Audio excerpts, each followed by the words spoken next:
ఈ సృష్టిలో 84 లక్షల రకాల జీవరాశులున్న ప్రతి జీవికి జీవించే హక్కు ఉంది.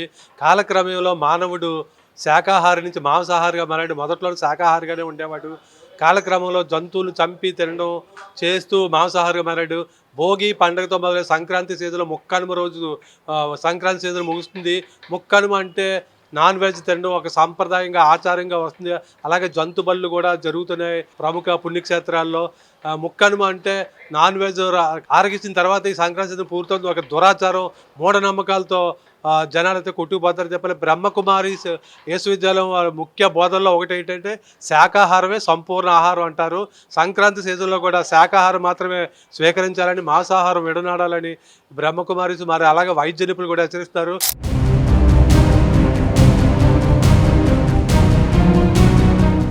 ఈ సృష్టిలో ప్రతి జీవికి స్వేచ్ఛగా జీవించే హక్కు ఉంది. మానవులు మొదట్లో శాకాహారులుగానే ఉండేవారు, కానీ స్వార్థపరులైన మానవులు తరువాత మాంసాహారులుగా మారిపోయారు. మేకలు, గొర్రెలు, చేపలను వేటాడి తింటున్నారు. అలాగే కోడిపుంజు, కోడిపెట్ట సైతం ఆహారంగా మారుతున్నాయి.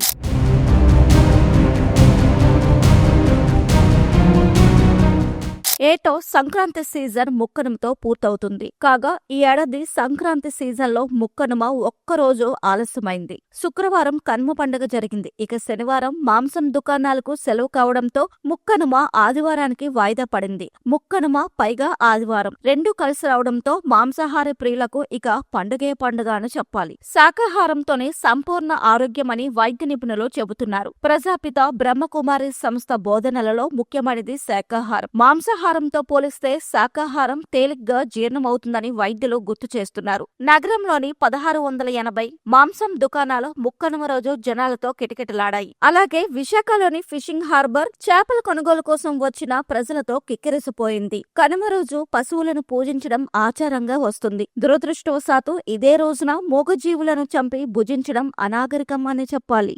పండగ నాడు ఈ రోజు ముక్కనుమ నడుస్తుంది. ఎవరు ఏ శాస్త్రాల్లో చెప్పలేదు జంతువులను చంపి తినాలి ఒక రోజు ప్రత్యేకించని. శాకాహారి ఎప్పుడు కూడా మాంసాహారి కానే కాదు మానవుడు. ఎన్నో తరతరాల నుంచి కూడా మానవుడు ఎప్పుడు కూడా శాకాహారే, మాంసాహారి ఎప్పుడు కాదు. కానీ జంతువులను సృష్టించింది మానవుడిని తినమన కోసం కాదు. కానీ మూఢనమ్మకాలు, అంధవిశ్వాసాలు, కరడుగట్టినటువంటి కసాయితనం పెరిగిపోయిన కారణంగా మానవత్వం తగ్గింది. ఈరోజు ఈ నాలుక యొక్క ఆనందాన్ని, రుచిని ఆస్వాదించడం కోసం బతికున్నటువంటి జంతువులను కూడా చంపి వాటిని తిని తాగి వాటి యొక్క ఆనందాన్ని అనుభవిస్తూ ఆఖరికి మనిషి పొందినటువంటి పరిణామం ఏంటంటే రోగాల పాలవడం తప్ప వేరే ఏమీ లేదు. మాంసాహారం తినడం, మద్యపానం తాగడం ఇది భారతదేశానికి ఎంతో సిగ్గుచేటు. అహింసా పరమో ధర్మం అనేటువంటి మన భారతదేశంలో పవిత్ర పుణ్య దేవీ దేవతలు మన భారతదేశాన్ని ఇక్కడ అహింసా ధర్మంలో నడయాడి వెళ్ళారు. అలాగే ఎంతో మంది బైబిల్, వేదాలు, ఖురాను శాస్త్రాలు అన్నీ కూడా, సకల శాస్త్రాలు కూడా, సకల వేదాలు కూడా ఘోషిస్తున్న అహింసా పరమో ధర్మం అని. అంటే మానవులు హింసకాండకు ఇష్టపడిపోతున్నారు. కొన్ని జంతువులను ఒకటే చంపి తినడం కాదు, అదొకటే హింస కాదు.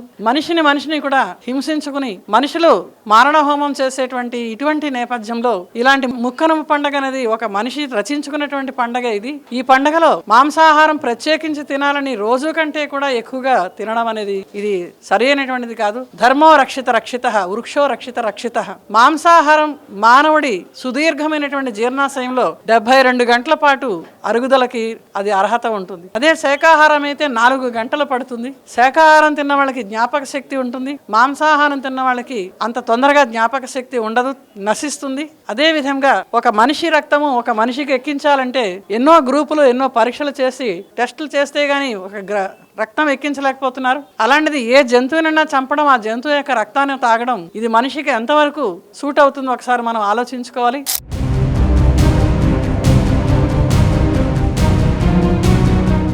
విన్నారు కదా ప్రజాపిత బ్రహ్మకుమారి సంస్థ ప్రతినిధి రామేశ్వరి చెప్పిన మాటలు. బ్రహ్మకుమారి సంస్థ ముఖ్య బోధనలో ఒకటి శాకాహారమే సంపూర్ణ ఆరోగ్యం అని ఎంతో కాలంగా వాళ్ళు బోధిస్తున్నారు.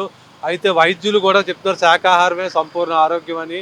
సంక్రాంతి సీజన్ అంటే క్లైమాక్స్లో వచ్చేది ముక్కనుమ.